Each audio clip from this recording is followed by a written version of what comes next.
You're listening to the Tel Aviv Review here on TLV1. I'm Gilad Halpern. Welcome back. I'm now joined here in the studio by Dr. Stefan Ihrig. He's a historian and a post-doctoral fellow at the Leer Institute in Jerusalem. And we are here today to discuss his book entitled Atatürk in the Nazi Imagination. It was recently published in English by Harvard University Press. Hello, Stefan. Welcome to the Tel Aviv Review. Hello. Thank you for having me. So let me start by asking you this. What has Atatürk got to do with the Nazis in the first place? How significant was he in the Nazi imagination at all? And why would the Nazis be bothered with him in the first place? Well, it all goes back to the early 1920s and the time after World War I. As so often with the Nazis, actually. You have to imagine after World War I, Germany was traumatized by losing the war, by having a new system imposed on them, a democracy and a republic, losing the empire, losing the war. And in this kind of national trauma, there was Atatürk, who was organizing a national resistance to a Paris Peace Treaty and trying to revise the results of World War I with weapon in hand, as they often said. Mm-hmm. And out of this movement in Anatolia came this fascination with a strong leader leading the nation to victory, ultimately. Mm-hmm. Basically, what was happening in Turkey was something that German nationalists wanted for Germany at home as well. And of course, it didn't happen. So it became this sphere of projection and this nationalist dream. And the Nazis were part of this. But Atatürk, first of all, had very strong democratic elements to his political philosophy, which I'm assuming that the Nazis want to do away with completely. And also, and more significantly, he wasn't an Aryan. Okay, the democratic topic when it comes to Atatürk, you have to imagine in the early 1920s, it wasn't quite clear what Atatürk was going to be and what his state was going to be like. Newspapers, commentators, especially in Germany, were quite confused at the beginning, actually. They thought because he was supported by the Bolsheviks, perhaps he was a commissar and this was going to be a people's republic, akin to communism. And later on, he moved towards a one-party state, so it wasn't really a Western democracy in our contemporary sense at all. If you look at the 20s and 30s, you have to say, when you look at the Nazi imagination of it all, that Kemalism in its early phase was able to accommodate all kinds of different visions of it and interpretations, you know. As to the Aryan question, after the Nuremberg laws, where this distinction Aryan, non-Aryan was introduced, there were a few countries asking Germany, what about them? So, for example, Egypt, Persia and Turkey filed official questions with Germany how this all applied to them. Mm-hmm. And the answers made clear that the Aryan, non-Aryan distinction only applied within Germany. What was important, the answer stated, for other countries was whether they're European or not. And the German officers declared that Turkey was indeed European because it wanted to be European and because Germany supported its European path. Was it some sort of compromise, or were they really ideologically convinced that the Turks were actually European? Well, I think in the sense that the Nazis interpreted it, yes. I think they were actually willing to go so far. But for the non-Aryan thing was for at home. The European thing was for outside of the country. And it came as late as the Nuremberg laws in 1935, right? So before that, in the Nazi imagination, there was no clear distinction or any importance attributed to Aryan, non-Aryan. When it comes to international politics and bilateral relations, not so much indeed. Yeah. Interesting. I mean, their obsession with the Jews and anti-Semitism, of course, was penetrating into all areas of modern history and global politics. Yeah. But what was important for the Nazis when it came to Turkey was the way that the Turks revised these peace treaties, how they were building a modern nation, how they got rid of their minorities and all these other issues. You know, the leader-led kind of like ethnic democracy that they saw in what Atatürk instituted. Is it because the Nazis didn't believe themselves that they were going to be an international superpower in the 1920s or perhaps up until later in the 1930s? I think it's something you can see in during World War II as well. When it came to international politics, they were actually more flexible than one might think. I mean, like when it comes to racial ideas, you know, for example, the Italians or the Spanish, they don't figure high on the scale of the Nazi racial worldview. Still, politically speaking, they were very valuable to the Nazis and very related in their own discourse, you know, like Franco and Mussolini, for example. Of course, this cannot be detached from the greater context, and that is Turkish-German relations before the period that you studied. We all know, of course, that Germany and Turkey and the Ottoman Empire were allies in the First World War, but also there was some sort of political and cultural fascination by some Germans in regards to the Ottoman Empire. It was some sort of like a homegrown Orientalist outlook. How much of that fed into the German imagination, not only the Nazi one, but, you know, the cultural atmosphere in Germany in the period that you studied? As you said, Germany was used to talk about Turkey for a long time, actually, and you could even say that from the 1890s onwards already there was something like a quasi-alliance with the Ottoman Empire. But when you mentioned the word Orientalism, Germany was a bit different than most other Western countries in this period. From these close relations and this quasi-alliance, discourses moved towards something more like identification with the Turks. And they, a lot of these nationalist and hyper-nationalist discourses identified the Turks as something comparable to the Germans in the past of their own history. So German Orientalism, if you want to call it that, was different insofar as there was much more identification with this other than in the other European discourses at the time. So for decades already... So they were less arrogant? Is that what you're saying? The question of supremacy was a bit maybe less prevalent than it was in English or French Orientalism? There's still a sense of superiority and cultural, advantage and things like that. But there's a much broader base of sympathy that comes into all kinds of different readings. Though there were semi-colonial relationships with the Ottoman Empire, there were various ideas of penetrating into the empire by economic means, strategic military means, and all these kinds of sorts. But as I wanted to say, Germany was already used to discussing the Turks in favorable terms for decades, and of course during World War I, propaganda was very pro-Ottoman and pro-Turkish. So when the Turkish War of Independence, which started in 1919, lasted until 1923, when it started, actually, there was already a broad pattern of discourses pro-Turkish and willing to identify strongly with the Turks and kind of superimposing own thoughts, national history and all these things upon the Turks in these discourses. And the Nazis openly drew inspiration from that, or did it come from a different place? Because the Nazis, at the end of the day, were a radical movement, and they wanted to, take a turn in history, as it were, away from the corrupt or the decadent German state that they knew when they started their endeavor. Well, again, it goes back to these early 1920s and this national trauma and political confusion, perhaps. There's a broader spectrum from what you would call center to the far right, where people discuss politics. What is it? What does it mean to lead the nation? Should it be democracy? Should it be, some other sort of system? And in all these debates, concurrent with the Turkish War of Independence, Atatürk and Kemalism is propagated as some kind of a Turkish solution for Germany. And the Nazis take part in this discussion from early on.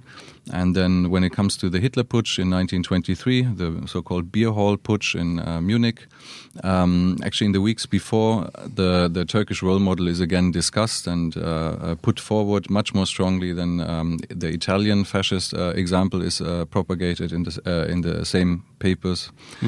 And this idea of setting up an alternative capital, Ankara to Constantinople, Istanbul, or Munich to Berlin, is then also adapted and put forward in these papers. And in this context, Kemalism is a very radical solution, if you want to phrase it like that, for the German problem. So are you saying really that they looked up to Kemalism more than they did to Italian fascism? When Mussolini and the fascists started to be debated in Germany, the German papers from center to far right already had this hysteria about Atatürk for a few years. They discussed Atatürk as like the new kind of leader, and Kemalism as the new kind of movement already for a long time, and much broader than they did fascism. Did they ever fall out with the idea of Kemalism is the right thing for us? The problem, in 1923 for the Nazis, the problem was that the Hitler Putsch failed. Kemalism was a kind of a violent solution, setting up a second capital, propagating civil war, propagating war against the Entente countries. That all failed when the Hitler Putsch ended. So afterwards, when Hitler was in prison, wrote Mein Kampf and all this, he came to adopt legality tactics to get to power in Germany. What do you mean by that? To run for parliament? Yes, through legal means, more or less like Mussolini actually did, because Mussolini's march on Rome in the end was still something more or less within the legal framework of a state. He was actually invited to form government. And so for the next 10 years until Hitler came to power in 1933, actually the Turkish role model was kept on the back burner. It wasn't something they spoke openly about much more. All the other nationalists in Germany the same. After 1923, the Turkish role model was not something openly propagated anymore. But then in 1933 it all came back, and the Nazis openly acknowledged this role model function. Hitler spoke about Atatürk being his star in the darkness of the 1920s. Why was that? How did their coming to power bring back the shadow of Kemalism? It actually would have made sense had it been the other way around. I mean, Hitler would have said to himself, okay, I'm now the Chancellor of Germany. I have unlimited state powers. Why do I need to engage in that revolutionary politics all over again? Well, I think on the one hand, it was acknowledging their own ideological roots. On the other hand, this role model Turkey still served a function in the Third Reich as it went on. Turkey still became actually to stand more for a radical transformation of state and society along ethnic lines. It stood for this unquestionably,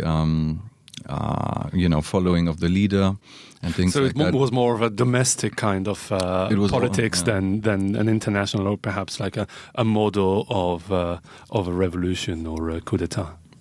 Yeah, these discourses were all meant for domestic consumption, actually. It was really a one-sided love affair, and Turkey didn't reciprocate at all. Yeah, that's exactly would be my next question. If you can elaborate on that, please do. And if not, if you just said Turkey didn't give a damn about Germany at all, just say it and we'll move on.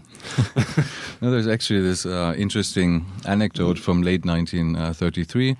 A Turkish journalist wrote a very emotional anti-Nazi article in a major Turkish newspaper because a book was about to be published about Nazi Germany in Turkey, which was very positive about Nazism's achievements and politics.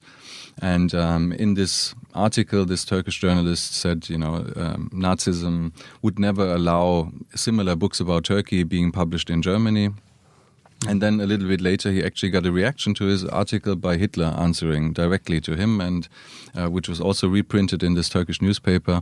And there Hitler was saying that, again, reaffirming that Turkey and Atatürk had been his role model, and that many books were published about Turkey in this fashion. But this also illustrates that all this discourse was meant for domestic consumption. It was something very German, and Turkey didn't even really take much notice of it. I want to go back to the question I don't know if it is today or certainly was there an elephant in the room, but again, the other player, communism. You said that Atatürk was supported by the Soviet Union at first, perhaps for geopolitical reasons more than anything else. And the nemesis of the Nazis, certainly in the early years, were the equally radical and the equally menacing communist forces within the Weimar Republic. So how did the existence of communism in that equation come into play when you're looking at the fascination of the Nazis with Kemalism and Atatürk? When the Turkish War of Independence began and when German newspapers started discussing Turkey, at the beginning there was this phase where they weren't sure what to make of this communist connection at all. There were some articles even calling him a Bolshevik and describing what he had set up in Ankara as a kind of a Soviet republic and stuff like that. But quickly, and the Nazis were at the forefront of this, they began seeing that actually Atatürk was outlawing the Communist Party in Turkey, that he internally distanced himself from communist rhetoric. And then later in the Third Reich, actually many texts about Turkey analyze it in this role model fashion, saying that you can have tactical alliances with the communists, but it doesn't mean that you actually have to become tainted with their ideology at home. So if you look at these books, especially biographies of Atatürk published in Germany, you actually find them advocating these tactical alliances and kind of prefiguring the Ribbentrop-Molotov pact there. Yeah, that's if you don't take the Ribbentrop-Molotov pact into account, which came very late in the game, you would think that this kind of acrobatics, if you will, is amazingly tolerant of the communists. If you look at it from a Nazi perspective. When you look at these early articles, for example, in the Nazi paper, the Völkische Beobachter, you see also this kind of philosophical and semantic discussion about what it means to be national and a socialist. So, for example, other papers had discussed Atatürk as a national Bolshevik, and then the Nazis say there's no such thing, but what there is and can be is national socialism, and then they discuss their own ideology and kind of they see that there is communalities with the Bolsheviks, of course. And what did the German communists during the Weimar years? What was their attitude towards Kemalism? Was it the same kind of fascination? There was only. They remain fairly silent on the topic, given that the whole of Germany is totally excited about what's happening in Anatolia.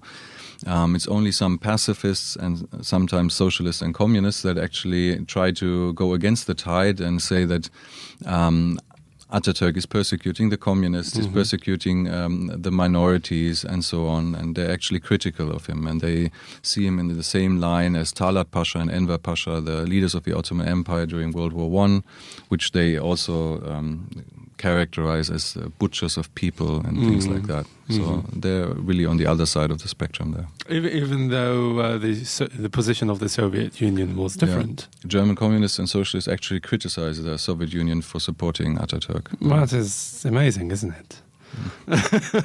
Well, I would like to take it forward a bit, and perhaps, when you're a historian studying the imagination or perhaps the cultural atmosphere during a certain time, of course, you look at it from where you are now. And in your book, you quote an anecdote, I don't know how significant it is, about one protester saying, I think it was in Munich during a protest against the construction of mosques very recently, that the current mayor of Munich, who is a social democrat, was a friend of the Muslims, just like Hitler was. Or am I misinterpreting the anecdote here? But is there, in the current German atmosphere, any kind of memory of the Turkish-Nazi relationship that you describe in your book? No, strangely enough, there isn't really. When the so-called guest workers came after World War II, new discourses started, and by that time I think this Nazi fascination was, at least in the public sphere, forgotten or pushed aside.